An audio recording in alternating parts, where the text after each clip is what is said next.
The National Sports Festival is upon us in Nigeria. My friends, several co-Olympians based in the United States have called to inform me they will be in Abeokuta for the 22nd edition of the Games that hold sweet memories for me as an athlete. I am a product of the first National Sports Festival.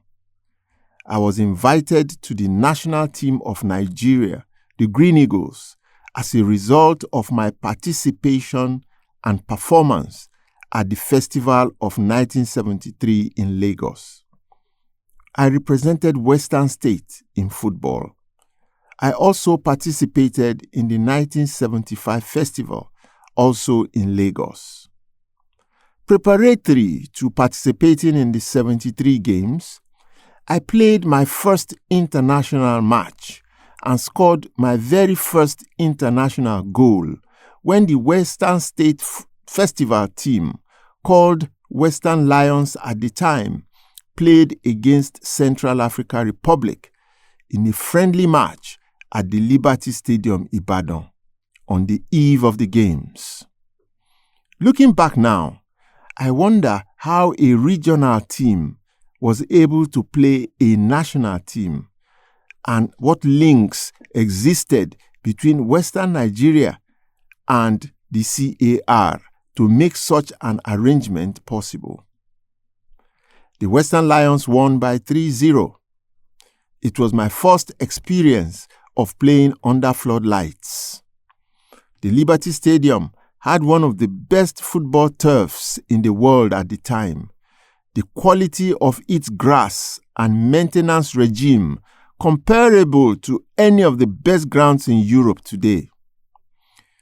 It also was the first stadium in Africa, and most of Europe for that matter, with an underground tunnel for players leading onto the pitch. That was my baptism into football at the highest level in Nigeria. My breakthrough psychological moment when I started to believe I was good enough, and my platform to the national team, the Green Eagles, in December of 1973.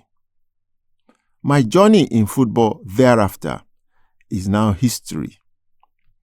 I was 21 at the time, a student on compulsory one-year industrial attachment at WNTV WNBS.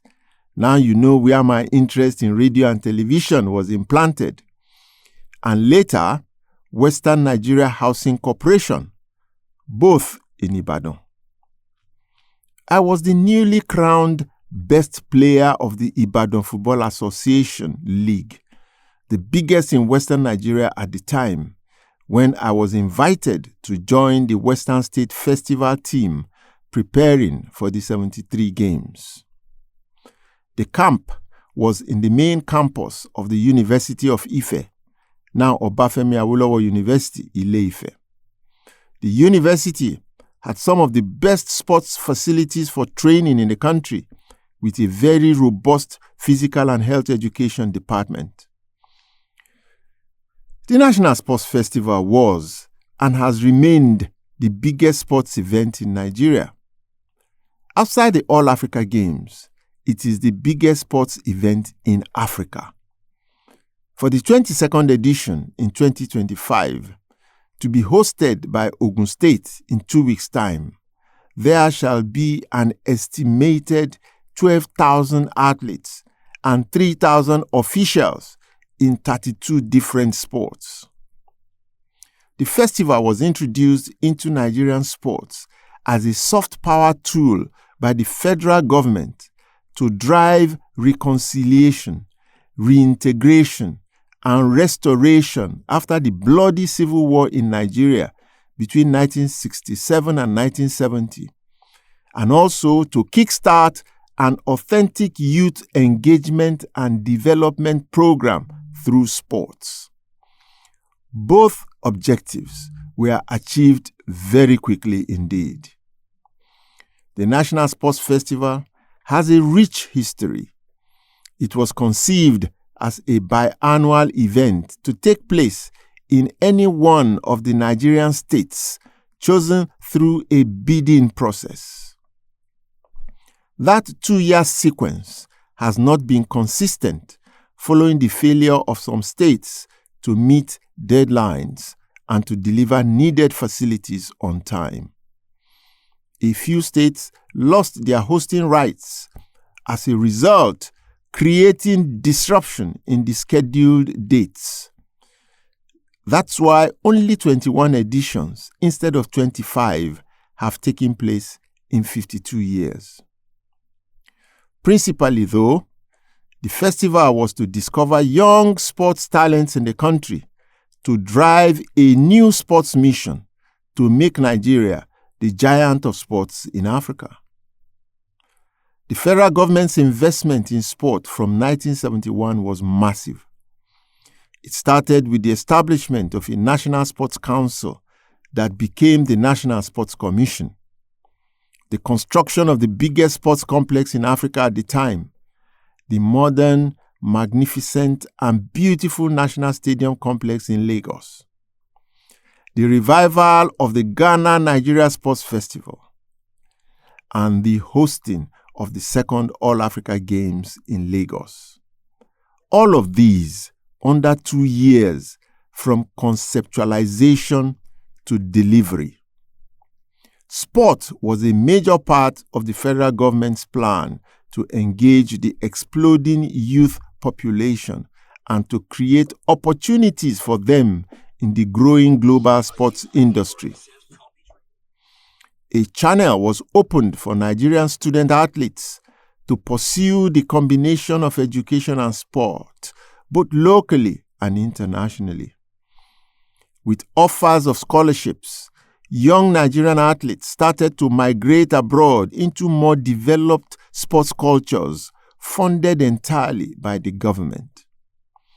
The National Sports Commission also built domestic institutions and facilities in Nigeria and cultivated relationships with the big centers of sports in various parts of the world, including China, table tennis, badminton, and squash, Bulgaria, wrestling and weightlifting, Cuba, boxing, the United States, track and field, boxing, basketball, Germany, the National Institute for Sports, football and capacity training, Brazil, football, and so on. Nigeria hired some of the best coaches from different parts of the world. The 1970s and 1980s were the golden era of Nigerian sports, with the National Sports Festival as the flagship program. The National Sports Commission and its various national sports associations were new, with new administrators that were eager for success and full of hope and dreams. The sports associations were active in developing those discovered from the festival and introducing them into elite programs. The years for almost 3 decades were very progressive and productive, laying a good foundation for the successes achieved despite occasional hitches along the way. Since then, and for almost 3 decades till now, the festival has suffered deviation from several of its original goals and objectives, with narrow-minded administrators introducing formats and rule changes not designed for progress, but as part of a strategy to win unfairly by all means. The past 3 decades are therefore littered with reports that have not been complementary to any national sports development. Ogun State hosted the 2006 edition. It was a cultural feast, often considered one of the best in terms of its economic and social impacts on the state. The same cannot be said of the game's impact on the state's sports. The state is back again, hurrying to complete facilities and programs that will make the 2025 edition even more memorable for all those that will descend on the state like locusts to celebrate a feast that would hopefully include sports this time to its goal of a great spectacle. I cannot wait to be a part of that experience. Let the games begin.